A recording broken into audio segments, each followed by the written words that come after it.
हाय।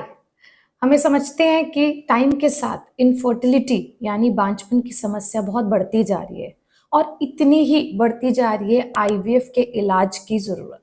तो अब IVF treatment बहुत बार आपको एडवाइस किया गया होगा, बहुत सारे रीजंस की वजह से हो सकता है। शुक्राणु की कमी से हो सकता है, ट्यूब के बंद होने से हो सकता है, पीसीओडी हो गया जिसमें बाकी इलाज काम नहीं करे, सिंपल आईयूआई फेल हो गया है। इन सब सूरतों में आईवीएफ की ज़रूरत है। पर आईवीएफ सेंटर कौन सा चूज करें, हम कहाँ आईवीएफ कराएं ताकि हमें पहली बार में सफलता हासिल हो, इस बारे में आज मैं आपको इस वीडियो में बताऊंगी। देखो, सबसे इम्पोर्टेंट आईवीएफ सेंटर का चयन क्यों है आईवीएफ ट्रीटमेंट में, क्योंकि एक आईवीएफ जो खराब जगह पे कराया गया हो, जहाँ सब ऑप्टिमल कंडीशन हो और वहां पे सक्सेसफुल आउटकम ना मिले, तो आपका इमोशनली और फाइनेंशियली ड्रेनिंग तो होती है। और ये हमने देखा है कि इस कारण हताश होके बहुत सारे लोग फिर वापस हिम्मत ही नहीं कर पाते हैं इलाज लेने की। तो उनके इलाज में बहुत बहुत साल का, महीनों का गैप आ जाता है, जिसके चलते और आईवीएफ से सक्सेस रेट जो है वो कम हो जाता है, क्योंकि अंडा बनाने की क्षमता तो समय के साथ कम होगी। तो जितना लेट, जितनी ज्यादा फीमेल की एज पे, जितने कम अंडे की मात्रा पे आईवीएफ किया जाता है, उतना उसका सक्सेस रेट कम हो जाता है।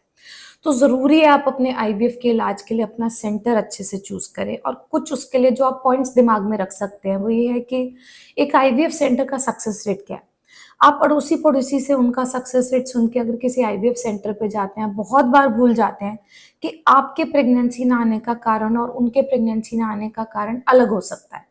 जिन केसेस में ट्यूब बंद होती है, फीमेल की एज अच्छी होती है, वो मोस्टली पहली बार में प्रेगनेंसी हासिल कर पाते हैं।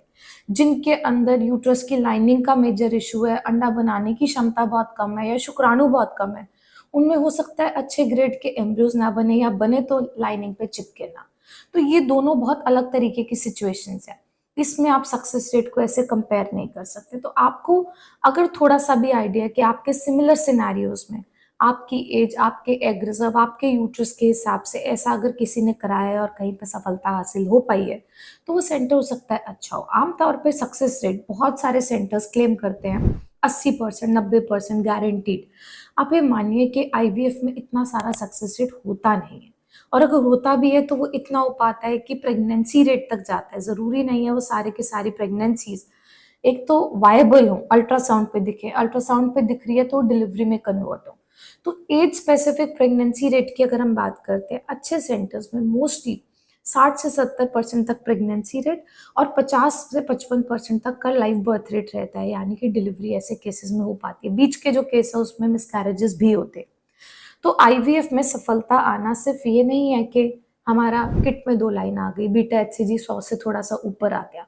वो ये भी है कि आपको एक हेल्दी बच्चा मिल पाया या नहीं मिल पाया, और वो तब हो पाएगा जब हम ज्यादा से ज्यादा केसेस अच्छी से अच्छी लैब में करेंगे और अच्छे एम्ब्रियोज को डालेंगे, ताकि मल्टीपल प्रेगनेंसीज ना हो, प्रीमेच्योर डिलीवरीज ना हो पाए।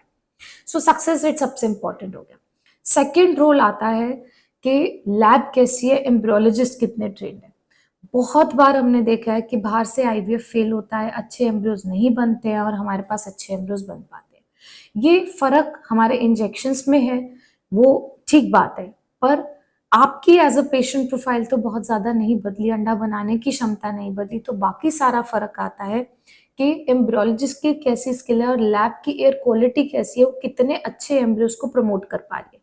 अच्छी लैब स्टैंडर्ड मेंटेन करती है, बार बार अपने लैब को चेक करवाती है, एयर क्वालिटी का ध्यान रखती है।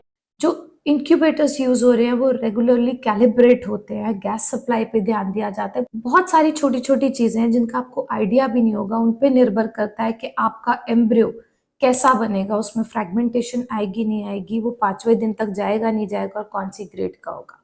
साथ ही एम्ब्रियोलॉजिस्ट पे निर्भर करेगा उनकी इक्सी की टेक्निक कैसी है, एग और स्पर्म को फ्यूज करने की, स्पर्म चुनने की कैसी क्षमता है उनकी, किस तरह की टेक्निक यूज करें, क्या उनका अनुभव है।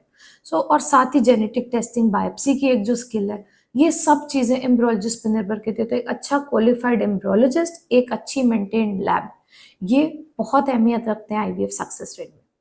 तीसरी बात आती है, आप जब कंसल्टेशन के लिए जाते हैं तो डॉक्टर कितने ज्यादा इन्वॉल्व है। ऐसा नहीं कि पहली कंसल्टेशन में सब समझाया उसके बाद कोई और फॉलो अप कर रहा है। देखो, वी बिलीव दैट आईवीएफ, हालांकि बहुत सारे छोटे छोटे स्टेप्स होते हैं, सक्सेस रेट 100% नहीं है, तो वो छोटे छोटे स्टेप अलग अलग जना भी कर रहा होता है, बट एक पर्सनल इन्वॉल्वमेंट बहुत ज़रूरी है ताकि ट्रबल शूटिंग हो पाए। जहाँ हमें उम्मीद से कम दिख रहे हैं अंडे, या हमारे एम्ब्रियोज इतने अच्छे नहीं बन रहे, हम वहाँ पे सोच पाए, समझ पाए कि किस तरीके से इसको इम्प्रूव कर सकते हैं। तो इसके लिए बहुत ज़रूरी है कि डॉक्टर पर्सनली इन्वॉल्व हो आपके ट्रीटमेंट में, and on a regular basis आपको काउंसल करे। ऐसा नहीं कि पूरा आईवीएफ का ट्रीटमेंट हो गया, जब एम्ब्रियो ट्रांसफर हो गया और नेगेटिव आया तब ये बात आई उठ के कि जी अंडे अच्छे नहीं थे या एम्ब्रियो अच्छे नहीं थे, उसका कोई फायदा नहीं होता। ठीक है, देन बात आती है कि ट्रांसपेरेंसी कितनी है। दो चीजों में ट्रांसपेरेंसी बहुत जरूरी है कि एक तो कॉस्टिंग की, ऐसा नहीं कि शुरुआत में मार्केटिंग उससे कि 50,000 में आईवीएफ हो गया, 80,000 में आईवीएफ करेंगे, उसके चलते आप सेंटर को चूज करें, पर आगे देखे जाए तो ये भी जोड़ लिया, ये भी जोड़ लिया, ये भी जोड़ लिया, और इसके बाद जो रिजल्ट है वो हमारा ऐसा हो गया कि आईवीएफ साइकिल बहुत महंगी होगी। तो ट्रांसपेरेंसी ऑफ कॉस्ट इंपॉर्टेंट है। Most IVF centres will be very transparent. जैसे हम तो भारी डिस्प्ले कर देते हैं कि क्या क्या चीज कैसे कैसे इंक्लूडेड रहेगी, we have mentioned it on the website also. Second, transparency जरूरी है आपकी रिकॉर्डिंग में, कि आपके जो चार्ट्स मेंटेन हो रहे हैं फॉलिकल मॉनिटरिंग के, वो आपको दिखाए जा सकते हैं, कोई बड़ी बात नहीं है, आप चाहें तो उनको शेयर भी किया जा सकता है। देन एम्ब्रियोज के जो रिकॉर्ड है, कितने एग निकले, कैसे हैं एम्ब्रियो की क्वालिटी कैसी है, उसका रिटन रिकॉर्ड। और बहुत बार अच्छे सेंटर्स पिक्चर्स भी शेयर करते हैं, हम तो हमेशा एम्ब्रियो ट्रांसफर के बाद इमेजेस शेयर करते हैं, and on a daily basis embryo की प्रोग्रेस भी पेशेंट से शेयर करते हैं। सो इससे क्या होता है, एक तो ट्रस्ट रहता है, और दूसरा हमें पता रहता है कि what are we expecting in this cycle. We can't expect pregnancy rate with C grade embryos, पर ये चीज डालने के बाद नहीं पता चल सकती, ये पहले भी डिस्कस की जा सकती है, so that you have a choice कि आप ट्रांसफर के लिए जाएं या नहीं जाएं। देन बात आती है कि आपको कितना इन्वॉल्व किया जा रहा है डिसीजन मेकिंग में। देखिए आईवीएफ एक, I would say step by step protocol जरूर है, और हर स्टेप पे हमें नई इन्फॉर्मेशन मिलती है, वो आपसे डिस्कस की जाती है, और आपको अगेन उसमें हो सकता है you are in a position to choose something. जैसे एम्ब्रियो पूलिंग, एक बारी में अच्छे नहीं बने तो दोबारा बनाने हैं, नहीं बनाने हैं। देन कैंसिलेशन ऑफ साइकिल, बहुत अच्छा रिस्पॉन्स नहीं हो रहा है तो should be cancel the cycle और नॉट। तीसरी चीज आ सकती है स्पर्म की, हमें लग रहा है कि अच्छे फीचर्स नहीं है, स्पर्म सिलेक्शन टेक्निक के बारे में बात हो सकती है। रिपीटेड आईवीएफ फेलियर में मल्टीपल चीजें जो डिस्कस की जा सकती है, तो आपके साथ कितने अच्छे से काउंसलिंग हो रही है, क्या क्या किया जा रहा है, कितनी चीजें एम्पेरिकल है और कितनी एक्चुअली साइंटिफिकली वैलिडेटेड है, जिसका आपको हो सकता है फायदा हो, ये डिस्कशन इंपॉर्टेंट है। लास्ट आई वुड से कि सपोर्ट बहुत इंपॉर्टेंट है। आईवीएफ हो सकता है कि बहुत ज़्यादा ड्रेनिंग लगे कुछ लोगों को इमोशनली, क्योंकि लंबा प्रोसेस है, ज़रूरी नहीं है सेम महीने में एम्ब्रियो ट्रांसफर हो जाए।